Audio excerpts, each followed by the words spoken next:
What's going on, everyone? Welcome to episode 2 of On the Volley. I'm Paolo Santamaria here with my co-host Kieran Lacey, and today we're going to talk about some great things going on in the top 5 leagues, UEFA Champions League draw, the Manchester Derby, and our main topic of today will be what the hell are we going to do about Lukaku if we're Jose Mourinho. Now, to go into some quick detail, we are recording during the Premier League games, so that's not going to be happening. Huddersfield, Chelsea, Stoke, Burnley, and Crystal Palace and Watford will not be covered in today's episode. We'll also be taking a look at some of the key talking points from the Football League. We've got some really great results, some fantastic performances, and kind of a funny story regarding Fergie time. Yeah, so all that is to look forward to, but before we get to that, let's jump straight into the other top 5 leagues in action. So in the Bundesliga, we have some big news.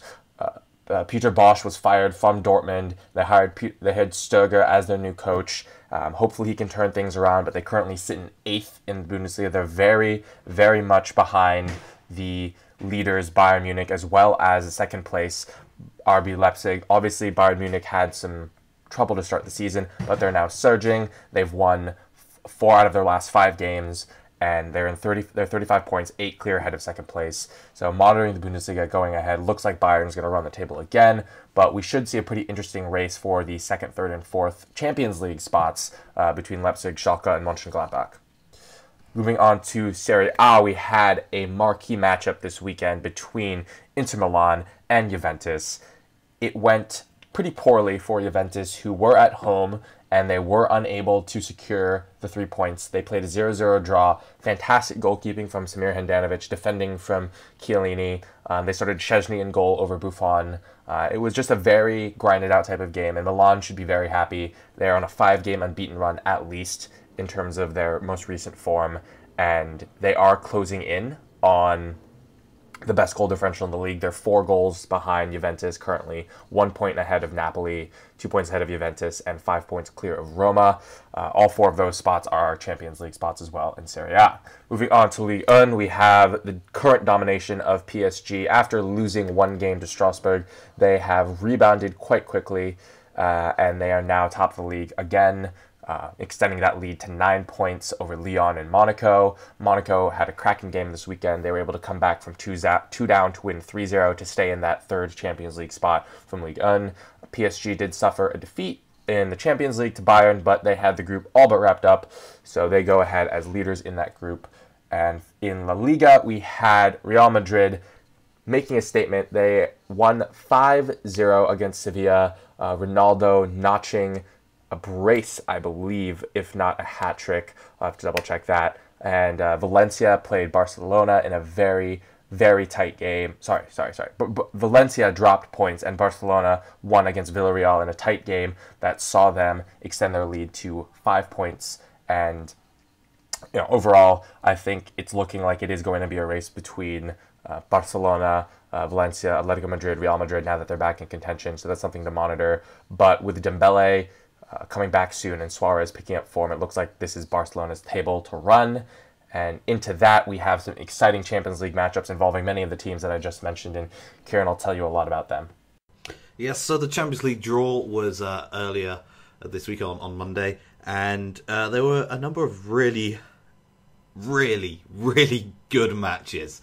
I think one of the things that people look forward to the most when it comes to the Champions League is big teams from one league coming up against big teams from another league, because there's always that argument, which is the best league. La Liga for a while dominated. Before that, the Premier League was well and truly on top. I think it was 2007, 2008, where it was a Chelsea-Man United final, and I think Arsenal there in the semis as well, so they dominated that period. And, before the Premier League, Serie A was the dominant force, with AC Milan particularly strong. And what we're getting this time around is, I think, 2 of the strongest teams in terms of how the players interact with each other, and how, in terms of the full 18-player squad, 2 of the strongest teams coming up against each other in Juventus and Tottenham. But as well as that, we have 2 of probably the most creative teams in Europe, with Chelsea against Barcelona, And as well as that, even better, the current holders of the Champions League against probably the favourites to dethrone them with Madrid versus PSG, as well as a whole host of other games, including Basel against Manchester City, Porto and Liverpool, Sevilla coming up against Manchester United, Shakhtar against Roma, and Bayern against Besiktas. So, out of the three, Paolo, which I say the three of the many games that we've got, but mainly those three, which is the standout game for you? I think that the standout game has to be Juventus against Tottenham. Now, obviously, everyone's going to say Real Madrid, PSG. I mean, the easiest thing to say there is that it's a matchup of titans. One of Neymar or Ronaldo is not going to be in the quarterfinals, and that's obviously big news. But when you look at Juventus and Tottenham went through a group that featured Dortmund, who obviously are in a free fall, like we said earlier, and Real Madrid. They went through top of that group. They only dropped points once.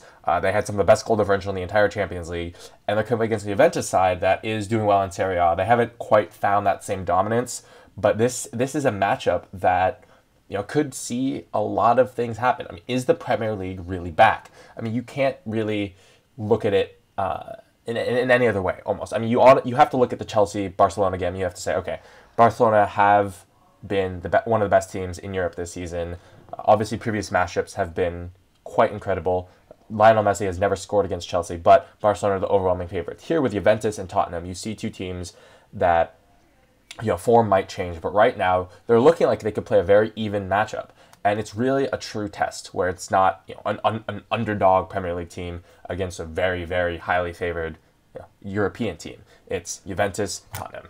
And as my dark horse game, I want to shout out Sevilla versus Manchester United. The previous two Europa League winners, Jurgen Klopp of Liverpool, said last year that Manchester United won because they played Ajax. If they had played Sevilla like Liverpool did a couple of years ago, then they would have lost. And so obviously we can find out the answer to that little hypothetical now. And Sevilla are a great team. They have a lot of depth. Manchester United, obviously, they're one of the strongest defensive teams in Europe. It's really up to Manchester United to bring the attack, which they're not really known for doing. And I'm excited to see those two matchups in particular, as well as the two bigger ones that you talked about earlier. I don't know how you feel about some of the other matchups, but I'm definitely excited for Tottenham Juventus the most. Yeah, and I think the thing with that game, it's as I said, as a squad, in terms of the squad cohesion, the way they play together, I think these are probably the two strongest teams in terms of how they play as a team. Teams like Barcelona have Messi, who's a insanely brilliant individual. Real Madrid the same with Ronaldo, and then PSG with Neymar, Chelsea with Eden Hazard, and City with De Bruyne, sort of thing. They all have individual talents that can win you games, whereas I think Tottenham and Juventus, although they have lots of individual brilliance, it's the way that they play as a unit that really sort of gives them the threat that they both have. And I think that's going to be like sort of a really interesting matchup to see the way those teams play, because Tottenham did it against Real Madrid and they did it well, but in the Champions League final last year, Juventus didn't do it well. So it's going to be an interesting matchup, and I think Tottenham got back on form this weekend. We'll talk about their game a little bit later on against Stoke, but they're back on form. If they can carry that form through the Christmas period, I think they will be a force. And I think one of the key things for Tottenham is to make sure that their defence doesn't fall apart now that Alderweireld is going to be out injured until February.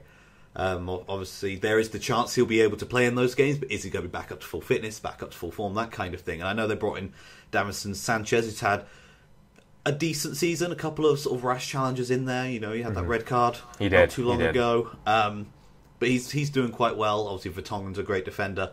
Danny Rose, is he unsettled with all the transfer speculation going on around him? I think he leaves. I mean, he's going to leave, but I mean, he could still win the Champions League with Tottenham. Yeah, and I honestly think that if Tottenham win the Champions League, he'll stay. I mean, they don't have a chance in the league at this point, so the Champions League is kind of what they should focus on, at least in my opinion. I think that is one of the crucial things for Tottenham. They have this drop in form, so the league is, I mean, pretty much for everyone in the Premier League. The league is no one except Man City. Yeah. And so I think it'll all come down to the cup runs and the Champions League for all of these teams except for Manchester City. Manchester City, although they've got that big point gap now, they're not going to want to drop off the pace in the Premier League for the sake of doing well in the Cups and the Champions League. They're going to want to say, here's our marker, here's how good we are, Yeah. We're just going to destroy everyone. I mean, you also look at it. I mean, they have essentially a break. I mean, no disrespect to Basel, but they've got 2 legs where they can kind of relax. They can rotate some squads. Obviously, they'll go hard and try and push for a 4-0, 5-0 lead. But once that's done, they can sit back and they can relax and they can focus on the league, try and rack up 100 points. Yeah, and I think that City will be very pleased. They've got the slightly easier game because it means they have that chance to open up an even bigger lead before going into the quarterfinals of the Champions League. And I think it's been a very, very favourable draw for Manchester City, especially. You know, Liverpool, one of the easier draws, but Porto are not a team to disrespect. They are a very good side and they can punish you. Side. And I have a feeling that it's going to be a very tough game for Liverpool. I think they might just edge it, but I think it's going to be a very tough game. I mean, they're very strong at set pieces, which is obviously a Liverpool weakness. Yeah, and I think it'll be the same with the Manchester United game as well against Sevilla. I think they might just edge it because they just about have that extra quality. I think De Gea especially is a player that can win you matches. He proved it last week against Arsenal that he can win you matches, and I think that might just be the different sort of thing. But yeah, I agree with you. Tottenham-Juventus is going to be a great game.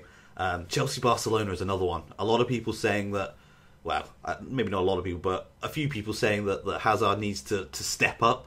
You know, Messi's dropped off a little bit. Ronaldo's sort of, he's slightly above him in terms of he won the Ballon d'Or last week and things like that. And I think a lot of people are thinking that if anyone can challenge Neymar for the Ballon d'Or after Ronaldo and Messi have sort of dropped off, it's him. And I think this is the time for him to step up and show that he is that man. Because he's had moments of utter brilliance. And he's having a great season. Now that he's dropped back to that number 10 role, which I think he's better at it than on the wing. I mean, I think he's quality across the entire sort of, not the striker position, which I know he has played a couple of times, or more like a false nine, I guess, but sort of that front three behind the striker, he can play anywhere there. And I think it's players like that that really do sort of win matches. You know, Neymar can do the same thing. He can play anywhere across that, as well as in strike. Messi can play that sort of role, and I think that's where the sort of where things are going, especially in Europe, is having those players that can be flexible across sort of the front three positions behind the striker type thing. And I think you're seeing it with City as well, with Sterling and Sane. They're both constantly, switching wings. Not to mention Silva and De Bruyne. I mean, they have 4 guys that can do it. Exactly, and I think that's where we are heading. We sort of had that period where the 4-2-3-1 was very popular, and now I think it's turning more into a 4-2-3 where the 3 is very flexible, or alternatively a sort of a 5-1-3-1 type thing. Because the 5 defence is also becoming very popular. And on the topic of the 5 defence with Chelsea, I think that will be key to this game. Can Barcelona break down that Chelsea defence? And I know they've not been anywhere near as good this season as they were last season, but I also think that Conte he's a fantastic manager. No, he knows how to set a team up. So good. So good. I think one of his big weaknesses is when he comes up against the smaller teams and they sit back a bit and Chelsea have to go out and attack. What he's really good at is sort of those defensive counter-attacking performances where I don't know how he does it, but they play a defensive game but still seem like such an incredible attacking threat. And I guess that's sort of the difference between why people love Chelsea and why people are hating the way that Man United are playing, is that Chelsea still look attacking threats even when they're playing slightly sat back type thing. Well, because you have basically someone in Conte who can let that those drifting shuttling midfielders to push up. Yeah, and Hazard obviously can catalyze that entire. And so you look at this, you see the wing backs, you see the three at the back, you see them hang out, wing backs obviously kind of in the midfield, and then Conte's there, and then everyone else is pushing forward. You have 5 men forward for Chelsea, if not 6 or 7, if they're trying to overload one of the sides. And that is incredible counter-attacking football, because they're always attacking the space. They're always trying to get to somewhere. It's the only team that I've seen in my lifetime that can be a defensive team playing with 4 attackers, effectively. And obviously it depends on who they play at the time. If they're playing Fabregas in that other role, whether they're playing Bakayoko or Willian or whoever. but you know that Hazard, that Morata, that Pedro, all those players, they're gonna punish you.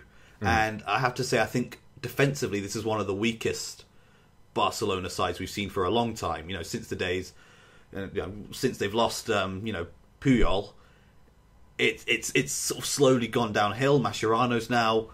Well, to counterpoint on that, I would say that Umtiti is amazing. I mean, he's the best center back in the world right now. But absolutely, he is injured, so we have to monitor that. Just like with the Alderweireld injury, we should see how well he recovers. Exactly, and I think PK is he's on down form for sure. Yeah, he's on down form, and I think that right hand wing back as well. It's been a problem for Barcelona for years, and it's just never sort of been sorted. And they've had.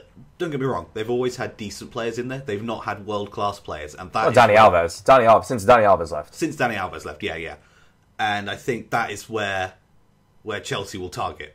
I think they'll play Hazard wide left, and he will target that wing back. And I think the game will rely basically on Chelsea players, because Barcelona, they're going to be attacking, they're going to control the possession, they're going to control the game. But if Hazard's firing and if Kante is doing work, as we know he can, I think Chelsea can sneak it. Yeah, that's an uphill battle, though. I mean, we've seen Messi teams go to England and just absolutely put on a show. Obviously, It's been a while, but I think Barcelona have to be the favorites.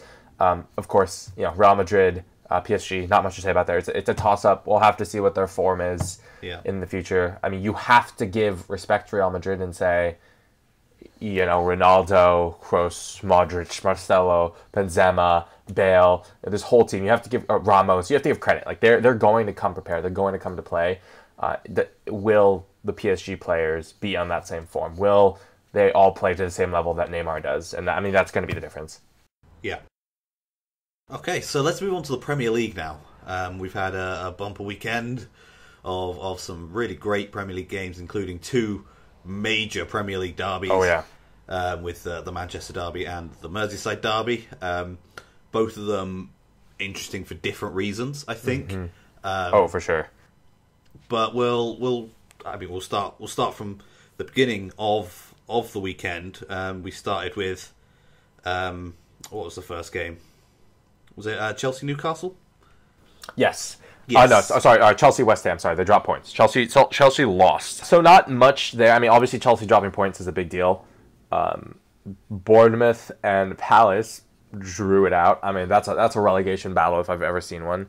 Yeah, and Benteke taking the penalty from what's his name? Zaha? Milivojevic. Yeah, difficult name to pronounce. So he scored the first penalty in the game, and then Benteke was like, "No, I'm taking this one." It was late on, and it could have been the winner, and he screwed the pooch. He missed it. Yep. He did a Benteke. He did a Benteke. And on the other side, Defoe scored a brace. Defoe's back. He scored a worldie, too. Probably the goal of the month. If it's not, then there's been another goal. I mean, the month is still, barely halfway through. And if there is a goal that can beat Defoe's, it's going to have to be very good. Oh, yeah, for sure. The rest of the results, you got Huddersfield and Brighton, two newly promoted teams, doing well there. Swansea eked out a 1-0 against West Brom. Nothing of note in that game. It was pretty much your standard Premier League 1-0. Yeah. I mean, it's good for Swansea to get a win. They needed it. Paul Clement under pressure. West Brom, obviously, they've recently sacked Tony Pulis and brought in Alan Pardew. So I think hopefully Swansea can kick on and start getting some results now. But it's really difficult to see Swansea going anywhere but down. I agree. This season. Yeah. Leicester and Newcastle played a great game. Fortunate own goal in the 86th minute for Newcastle derailed their hopes of getting a point. And it does seem like Leicester are marching towards a solid top half of the table finish. Obviously, they're still 5 points behind Burnley. But I think if they can keep up their recent form, which has been decent, they have a positive goal differential now. I can definitely see them sneaking into a Europa League spot if someone at the top can drop points, if there's that overlap. And I think the crucial thing is that Mahrez is starting to show that form that won him Player of the Season in Leicester's title-winning season, and whether that's because he's suddenly found his love for the game again, for the love for the club again, or whether that's because he's trying to, stick a zero on that price tag because lots of teams went in for him but refused to go above sort of 30 million unless they're like, no, we want 50 million, and in the inflated market that didn't seem like a ridiculous amount, but this might be his way of basically putting a marker down and saying, look, I'm worth this money, come get me. Yeah, well, if Mo Salah was worth 40 million, then there's no way in hell that Riyad Mahrez is worth 50.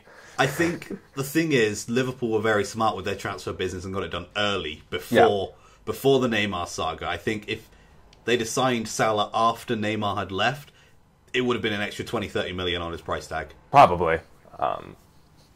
So we're very lucky with that. Yeah. But elsewhere, as we mentioned earlier, Tottenham back on form. Smashing 5 past Stoke City, including a brace from Harry Kane. Did you see that cross he had during the game where he crossed it across just for your number 9, very classic number 9 to be able to do that? Yeah, he's a top quality player. He's a complete striker now. He has completed the transition from poacher, target man, whatever, to a complete striker. He can hold it up, pass it, do whatever you need. Kind of get back there, track back. I mean, he's the real deal. And I think his return to form has come at a particularly bad time for many people, including myself, who transferred him out of their fantasy teams. Oh, my only goodness. for him to bag a brace the next. I held on to him. Yeah, you just got to hold on. It's Harry Kane. You got to hold on to him. The reason I did it is Tottenham seemed to be in complete freefall. It wasn't just him. I also dropped Dele Alli, who I still have no quarrels over dropping him. He's had a terrible season. Yeah, and I think Harry Kane, he's coming up to breaking that record from Shearer for goals in one Premier League season. Yep. One Premier League year. And I think he can do it. I really do. Yeah, he got a brace. I think anything's possible now, so we'll just have to see. And then moving on to Sunday, Southampton had a brilliant performance at home to Arsenal. In fact, only to be delayed and spoiled by the late goal scorer himself. Yeah, Olivier Giroud. And I love that. I love that man. I honestly think that Southampton will be disappointed not to have left with the 3 points, despite it being Arsenal, despite it being one of the teams that you'd expect to be up there.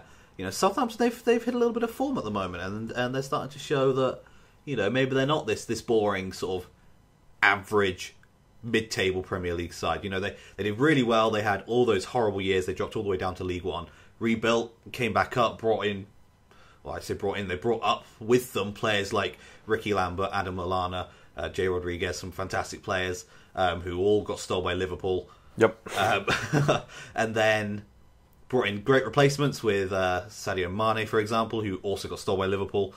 And I'm sure the players doing well for Southampton this season will be very much looking forward to putting on that Liverpool shirt next season. Charlie Austin, he scores goals. He does score goals. In fact, Southampton, I think it was Charlie Austin. He had a season in the Premier League with QPR, was banging them in for fun, had a great season, and then QPR got relegated still. He was the only shining light in a quite poor QPR side.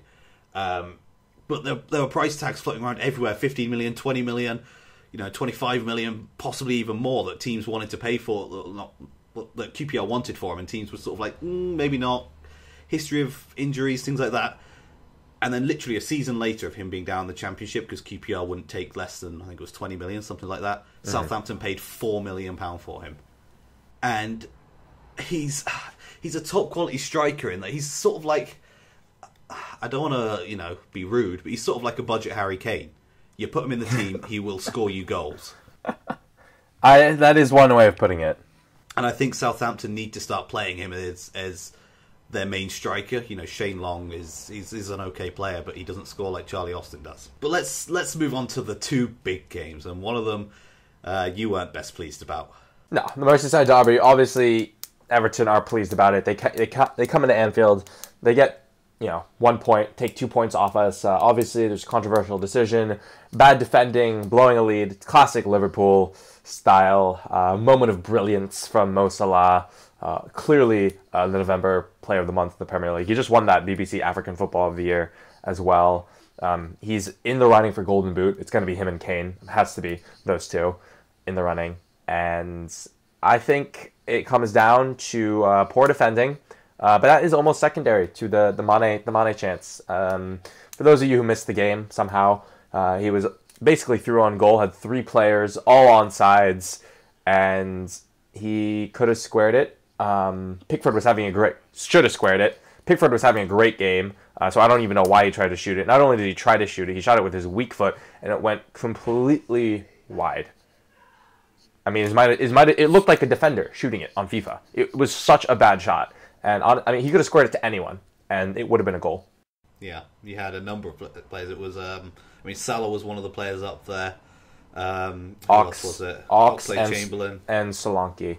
That was it. Yeah, and I would say, arguably 2 of those 3 perhaps a better finisher than him as well. He's scored some fantastic goals, but at the same time, I think in that sort of scenario, that sort of close to goal 1v1 situation where you're trying, giving the keeper the eyes, trying to send it the wrong way, Salah and Solanke would have been a much better option.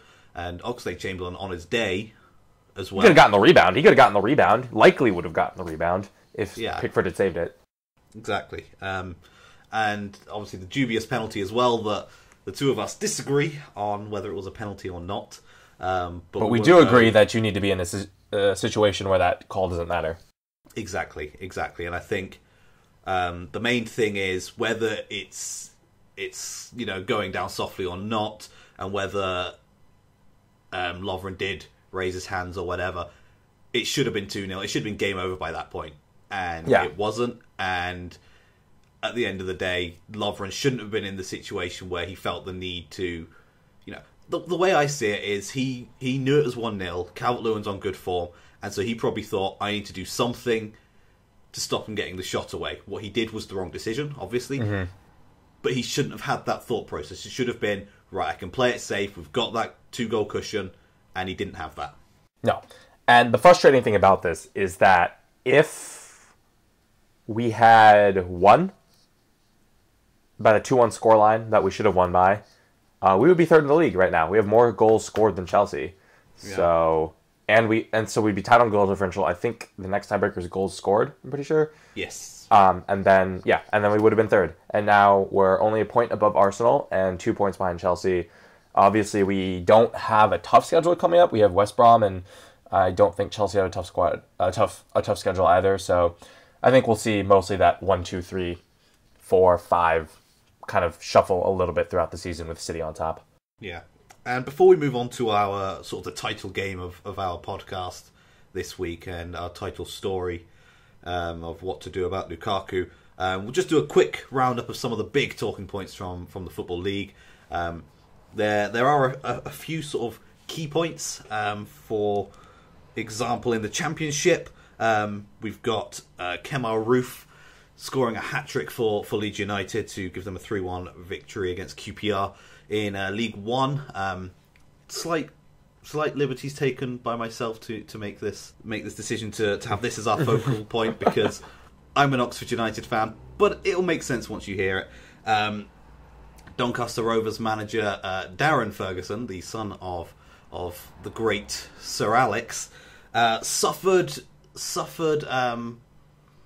what you would expect teams against the Sir Alex Ferguson managed Man United side to suffer from, which is a goal in quote unquote Fergie time. With Oxford United and Doncaster Rovers playing out a really, really poor 0-0 game, basically, and I think 0-0 would have been a fair result because neither team were particularly great.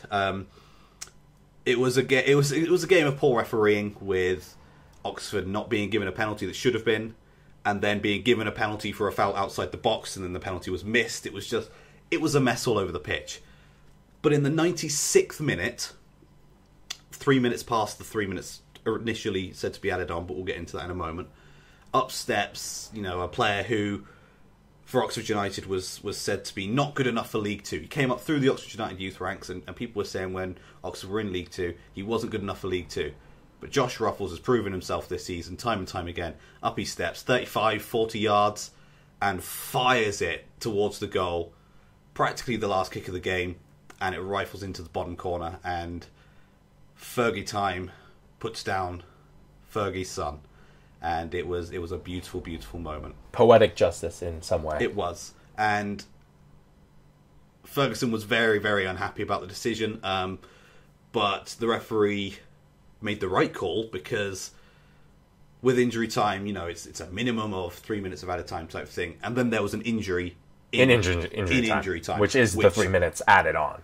Which was the 3 minutes added on. And so he was angry because, they said 3 minutes of added time, but, within the laws of the game, if there is an injury in injury time, that has to be added on as well. Otherwise, it's unfair if it would just mean that teams could then fake injuries to get the result they want, sort of thing. Fake an injury, 4 minutes on the floor rolling around in agony, or pretend agony, and you've wasted all of the injury time, and it's the end of the game. So I think it was, in a game of poor refereeing decisions, one of the great refereeing decisions that you'll have seen over the weekend.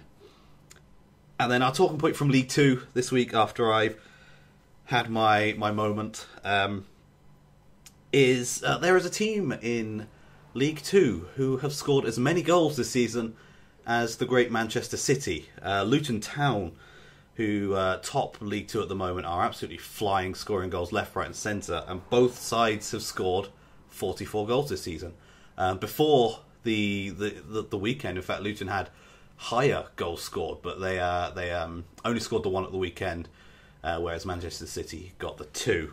So that's definitely the team to watch in the Football League at the moment, is Luton Town, because they are I think they've scored 7 3 times already this season. That's crazy. So they're the team to watch this season. 8-2 in their opening game. Yeah, exactly. So I think they are the ones to watch. It's just a day of Oxford today, in that former Oxford striker Danny Hilton is the one who's sort of leading that line. Fantastic striker. He's one of those strikers that will do the job. He could probably do the job in League 1, but in League 2 he just does the job. No-nonsense striker. But let's move on to our main talking point for this week's podcast. The Manchester Derby. The Manchester Derby. It finished, of course, 2-1 to Manchester City. There was speculation coming up to the game. There was controversy on the pitch. And off the pitch. Fights in the tunnel after the game. And Jose Mourinho got milked. He did. Let's start with the off the field stuff first, because obviously everyone's heard that. So let's touch on that really quickly before we get into our meat and bones. Obviously, Pep has come out and said, we were happy, we were celebrating. Jose has said, you need to not celebrate that loudly. Even Wenger has commented and said, you get offended when you're celebrating. Where I see it, so what? You're at Old Trafford, you hear them celebrating, you get pissed off. Well, you should be pissed off because you blew the game. You had 25% possession in the first half. You're at home. It's the theater of dreams. It's the Manchester Derby. Go out, attack, and just because you didn't have enough, and maybe you felt some calls went the wrong way, doesn't mean you have the right to spoil someone else's fun. I mean, they literally knocked you out of the title race, and that's your own fault. I don't think anyone was justified. Obviously, Lukaku came to Jose's aid. The team came to Jose's aid, and people were trying to figure things out. I mean, I know Arteta, an assistant coach for Man City, got his head cut, and there were some injuries. FA is investigating it now, but come on. They weren't doing anything. They weren't throwing champagne into your locker room. They weren't throwing balloons and popping champagne everywhere. It's a normal celebration to win after a big game. I mean, they've essentially put the title in their control completely and fully for the rest of the season. Why not let them celebrate? And if you're offended, it's your own fault because you lost the derby at home. I think what it makes me think of, I can't remember which manager it was.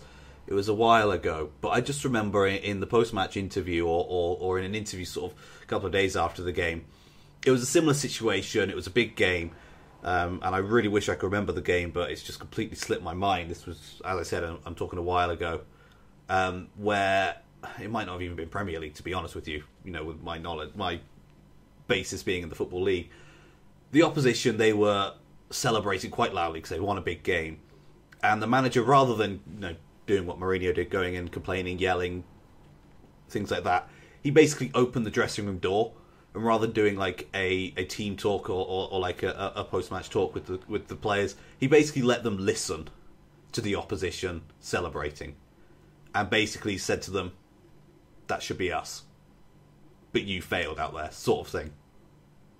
And I think that's how you should react. I think in a big game like that, you want to be the team at the end that is celebrating. And I think had it been the other way around, it would have been exactly what happened, because that's just how football is, and that's just how passionate these players are. And I think that it shows when you've got players who come from abroad, things like that. And I know people have issues with how many players come from abroad, but they come into these teams and they play as passionately as the fans want them to, most of the time. Some of them don't, but the Manchester City players, they went out and they played like Manchester City fans. And I think that's why they were so happy with the win, because they know how much that would have meant to the fans, how much it meant to the staff at the club, how much it meant to everyone involved with Manchester City to basically come in. You know, the team that's been in the shadow of Manchester United for years and years, until sort of the last 7-8 years. Even less, even less than that, yeah. And they've come in and they've basically gone, we're coming to your home, we're going to smash you to pieces, we're the dominant force now. And Manchester is blue. That's what people are saying, and that's what they wanted to prove. Exactly, and exactly the same would have happened if Everton had beaten Liverpool. If last season it did happen when Tottenham finished above Arsenal in the league, that sort of thing. It's just the way football is, and I think Mourinho's been around long enough to know that's how football is, and he should know not to react in a situation like that. And the thing it makes me think of, you see it all the time in like youth football, kids football. I played football as a kid from when I was I think I was about 6 years old when I joined my first team, and I didn't leave till I was 14, 15. Just went a little local club, and you always have those parents on the touchline that are way overly competitive. They're yelling at their kids, yelling at the referee, things like that. And it's like most of the kids out there just want to be out there having fun, that kind of thing. Especially sort of before you reach sort of teenage years, when you actually start to get passionate about things like that. And it's just, that's what it smacks of to me, is Mourinho is basically that parent who, at the end of the game, goes over to the opposition team, the opposition managers, and just goes, I don't think you should have won that, you shouldn't be celebrating, or shut up, you're upsetting our kids, that kind of thing. But yeah, and it just, to me, it just smacks of immaturity. He can't take it. I mean, he'll dish it out in the media, he'll dish it out in the press, but as soon as push comes to shove and someone beats him at his own game, playing his own game, he can't handle it. And I think with Mourinho at the moment, it just makes me think stroppy child. I mean, he has bigger problems on his hands than his actions after the game. Yeah, and I think with the way he's reacted, and to be honest, it's not just him. There are other managers out there that are sort of similar, with managers coming out and in the post-match interviews there, that it's supposed to be sort of, it's a part of the game. You come out, you do your post-match interview, and you speak to the press and tell them what you thought of the game, things like that. But him and a couple of other managers recently, they come out and they just basically shrug off every question.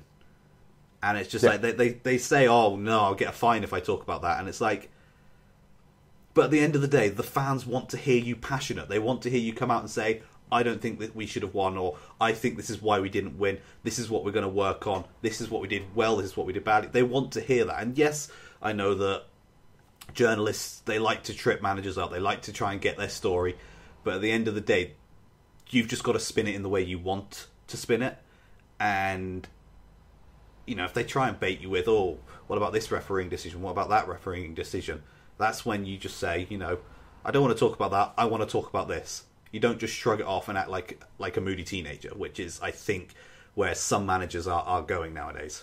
Yeah, and it becomes burdensome. And I think the other side of that is that they are hounded by questions all the time by the media. Hell, if I get pissed off having to talk to the media all the time in Football Manager, I can't imagine what they must feel like. So I do understand a little bit about that. You're not wrong about Football Manager. It does get tiresome.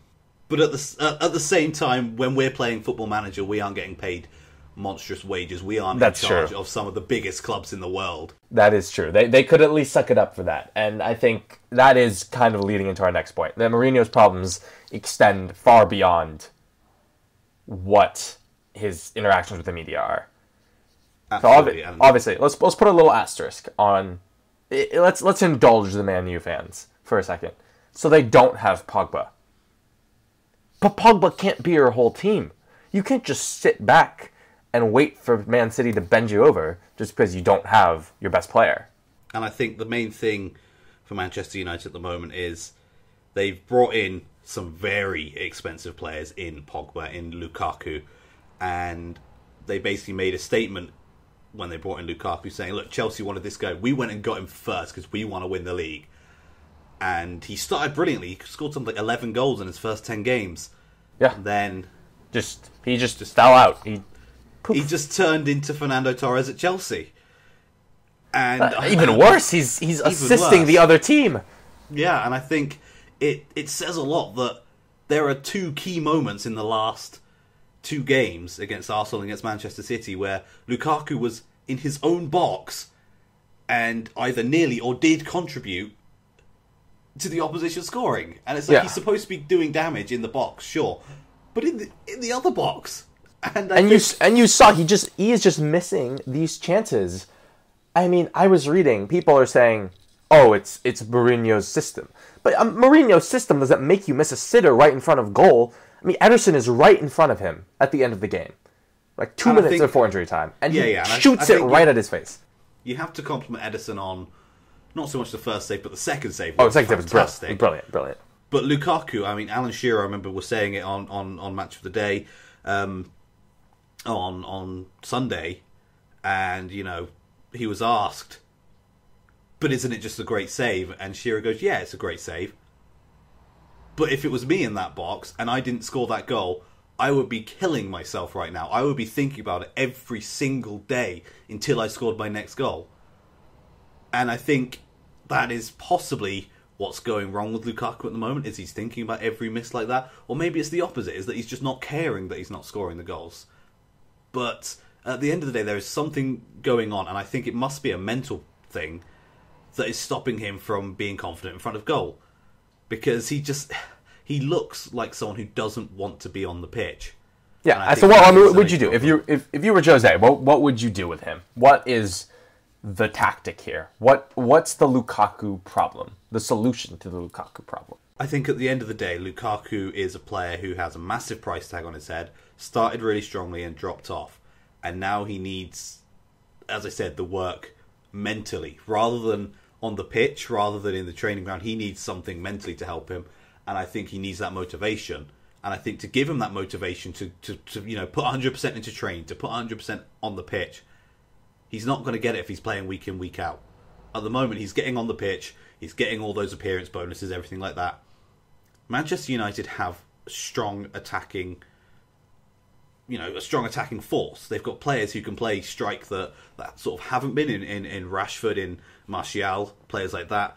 And then they've also got Ibrahimovic, who's on his way back from injury very quickly.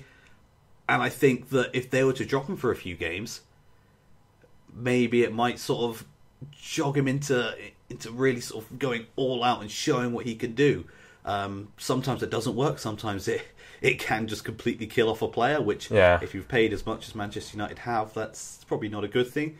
But at the end of the day, he's not scoring goals, and that's what you pay your strikers to do. And there are some strikers, there are some players that you play in that striker position to be the guy that holds up the ball that you can feed into, and then he'll hold up the ball so the wide players can bomb on. And I think that's sort of what Lukaku's trying to do. But at the end of the day, when those wide players get the ball and they swing it into the box, you need someone like a Harry Kane, like Morata is at the moment, like a Benzema, who can get on the end of it and stick it in the net. And at the moment, I think this is why Manchester United have struggled the last few games. No one has confidence in Lukaku to do that. And, mentally he's got a confidence problem, but I think the problem also comes around the rest of the team. They don't have confidence in him. So you're saying just drop him. Just start Ibrahimovic or something. I don't know if Ibrahimovic is ready to come back. He played. He played at the end of the game. He's played in a couple games now. He's had substitute appearances, things like that. Is he ready to play a full 90 minutes? Possibly not. And it then leaves you with the scenario: what if they're a goal down? Ibrahimovic needs to come off. are they ready to rely on Lukaku sort of in the next game sort of thing? And I think that is just the big problem at the moment. You know, Harry Kane, he had a dip in form, and he's come back, he's bagged a brace, and suddenly everyone's confident in him again. And it's the same thing with, you know, for example, Lacazette spent some games on the bench, possibly shouldn't have done, but we won't go into that. Bagged a few goals, confidence in him again. Olivier Giroud, he doesn't start games for Arsenal, and yet when he comes onto the pitch, players are confident. They swing that. They know. I mean, he's the man. He's the late goal scorer. Yeah. And I think that is what is wrong with Lukaku at the moment. No one has confidence in him to score. Not the players on the pitch, not the fans. No one is confident that he's going to get on the end of it and score. And I think, you know, Manchester United, they had one of the easier starts to the season in terms of the teams they played. And I think it's ramping up now for sure. Yeah, and I think when it comes to the Champions League, things like that, they are going to need him to start firing if they want to be anywhere near getting to any kind of silverware, because at the moment Ibrahimovic, you know, he's an amazing player, but his fitness is going to let him down at some point. We don't know if it will be this season or whether it will last another 10 years, but his fitness is going to let him down at some point. Rashford, Martial, they're great players. They're not lone strikers. They can't play that number 9 role. They're more like, you know, the players we were talking about earlier, like Hazard and Messi and Neymar, who could be flexible sort of across the front 3, front 4, but they're not going to be the ones that score you 25, 30 goals a season like a Harry Kane, like an Alvaro Morata, like a Benzema. Like Lukaku did last year. Lukaku did it last year. I think the thing with last year is Lukaku was in a team that needed him, whereas Manchester United have the midfield talent.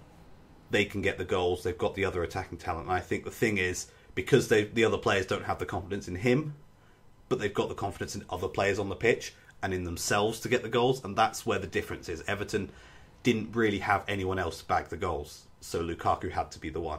I guess that inspires confidence, but I just feel like for United, they can't drop him because he does provide a spark as a playmaker. We saw that when he wasn't scoring, even though he scored 2 goals in his last 14 games. But even when he wasn't doing this, he was assisting, he was setting up people, and I think Martial and Rashford are perfectly great on goal. And they score clinically, like we saw with Rashford just near the end of halftime. Fantastic goal. That was a great goal. Great goal. So with Lukaku, I feel like if you're Mourinho, you need to look at a formation that sees him as more of a playmaker, whether that's him as a supporting second striker or maybe even dropping him back to a false nine. That sounds crazy because this guy, he's 6'3", he's massive, he's fast, he's strong, he has clinical finishing, or he did. You know, why would you ever put him in this false nine role? But at the same time, you have 2 young players who have done so well this season, whether that's impact subs, starting games, and bagging goals in Martial and Rashford that are ready for Manchester United starting 11. You know, why not make them the focus? Why not count on them for the goals and let Lukaku set them up? But at the same time, I mean, I think Mourinho's biggest problem is that he doesn't have a solution for when Pogba doesn't play. Because you see it. You see what they do. They set up with that 3 at the back, 4 at the back, and they have those 2 midfielders in that 4-2-3-1, and it's either Matic and Pogba, or when Pogba's not playing, it's Sebastian Herrera. But when Herrera plays, he doesn't have what Pogba does. Pogba has the engine, he has the work rate, and he has the creativity to bomb forward on those counter-attacking plays. I mean, you saw it in the Arsenal game, when you have Lingard and Pogba connecting, and you have everything open up, because Pogba does have that creative ability, and they did look a little bit like Chelsea with the defensive style, but also the offensive threat. And that's what Pogba brings to the table. And obviously, right now, Herrera is not good at cheating up and, you know, finding the space and making the passes. He's good at diving in the box, which doesn't work. And Matic, obviously, he's a great player, solid player. Got a mean boot on him, but he's never going to be good for anything more than, you know, a volley attempt in the box. So I don't see. I see the Manchester United's biggest problem is, how do you deal with Pogba not being there? Because he's gone for another 2 games. And then how do you deal with Lukaku? Do you put him back in a different role? Do you maybe move Martial up to strike? I mean, he started his career as a striker. Do you try and do something there? Or do you do Zlatan and Lukaku, which I think is a terrible idea, because you get no pace up front. You get no one super comfortable on the ball up front. I mean, Lukaku's fast, but Zlatan, you know, he's past his prime. It's tough. I mean, Man U, I don't know what you do if you're them. I mean, you literally have to win every single game for the rest of the year and hope that City draw 6 games or lose 4 games, which isn't going to happen. Yeah, and I think with Manchester United, I think what says it all with what's going wrong with Manchester United at the moment is the fact that Mkhitaryan's not playing. Well, he's been bad. He's been bad this season, man. He's not. He has been bad, yeah, but at the same time, so is Lukaku. But Lukaku's still on the pitch, and Mkhitaryan isn't. So clearly, Mourinho's not afraid of dropping some players. He's just, I think the problem is that Lukaku comes with this big price tag, and Mourinho is just as much intimidated by it as Mkhitaryan. That he needs this to work, because when Mourinho was first brought in, people were thinking, "Oh my God, we've got this incredible manager. He took Real Madrid to glory, took Porto to glory, took Inter Milan to glory, took Chelsea to glory multiple times, and now he's going to come and do that for us." And his first season wasn't bad, but it wasn't pretty good. I mean, it's pretty good. We're in the Europa League, and this season, again, it's not bad, but it's not great. And I think people are getting very frustrated with the style of football he's playing, which, although is effective some of the time, as he proved against Arsenal, other times it makes you want to rip your hair out, like it did against Liverpool. You know, Manchester United fans were so annoyed after the Liverpool game. I mean, in defense, that's really the only game they've played like that. I think their style of football is boring, but it's definitely better than it has been, than it was under Van Gaal. I mean, it's definitely better. It's just it's funny you should say that, because Van Gaal came out today, in fact, and said that he thinks that Manchester United are now more boring than they were under him. Yeah, but it's Van Gaal. I mean, they literally just tanked. And the main difference between Van Gaal and Mourinho's and Manchester United are still in second place. Exactly. And Van Gaal never really reached that point. And I think at the end of the day, if Lukaku starts firing again, Manchester United will be up there towards the end of the season. If they can't get that foot working properly, because God knows it's not at the moment, just everything he does just seems to go to crap. He isn't scoring goals. He isn't causing a threat to defenders. And I think that's the main thing, you know, with a player like Lukaku. He doesn't have to score all the goals. He just needs to terrorise the defence. But defenders aren't scared of him. No. And I think that is one of the... I know I've listed about 12 different problems, but I guess that sort of sums up the issue with Lukaku at the moment, is the fact that just, you know, defenders aren't scared of him. He's not scoring goals, so the rest of his team don't have confidence in him. He doesn't have confidence in himself. The price tag is intimidating. The fans have lost faith in him. And I think at the start of the season, Manchester United fans were laughing because they were linked with Morata, Chelsea were linked with Lukaku, but they managed to nick Lukaku from under Chelsea's nose and they had to settle for Morata. And although on stats, you know, Morata doesn't look that much better than Lukaku, the difference is on the pitch. Defenders are scared of Morata, and Morata is...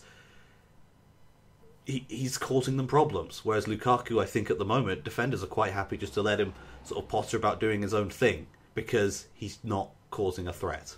And that's the essence of the problem right there. And yeah. Manchester United need to figure that out. Otherwise, I don't know. I mean, it looks like they're going to stay in second. I mean, they've been doing well. Champions League, they've been doing well in the league. They had that draw against Liverpool, which everyone hated, and then they had this loss. But I see them doing fairly well. They'll figure it out. They'll finish in second probably. And I think we saw against Arsenal why they'll be up there.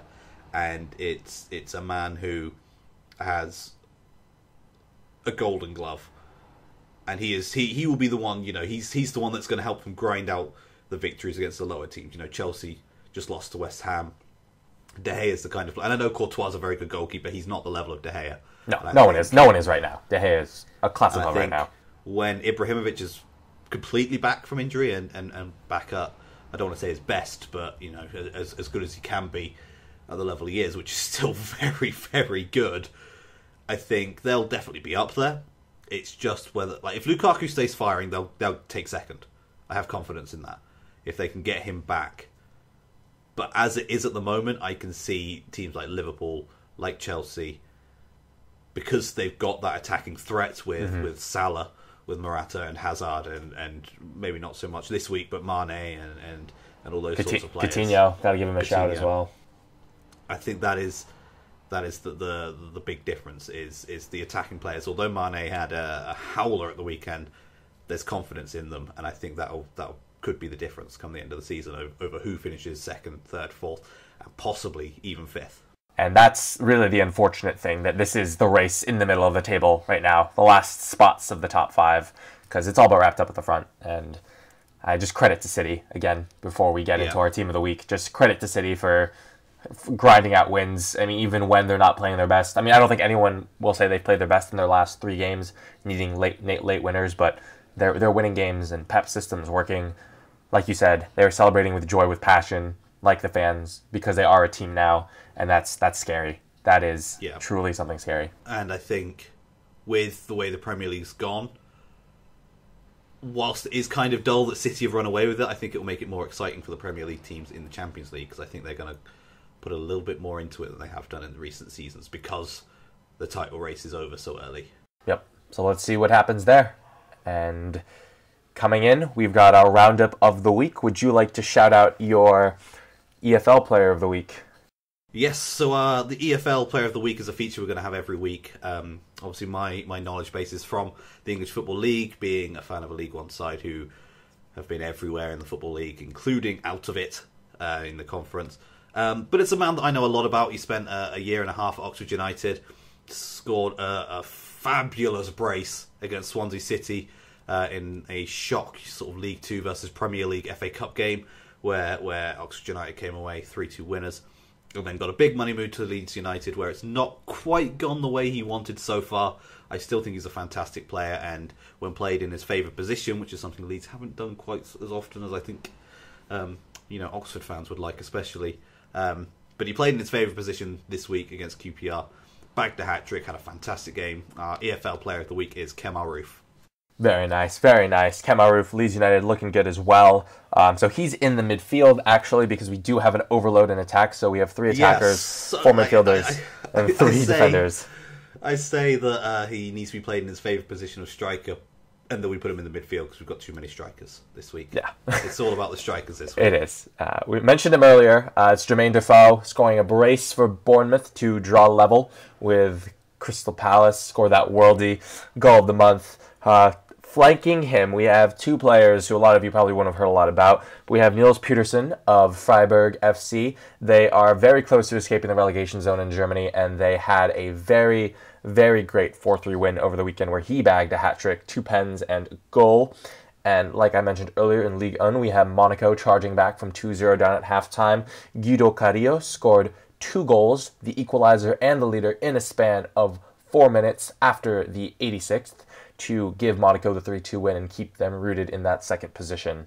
And in the midfield, we mentioned him briefly earlier, Riyad Mahrez, who's had a fantastic sort of resurgence in the last few weeks, been playing very, very well, and really, really showed off at the weekend. And I don't just mean his ridiculous hair.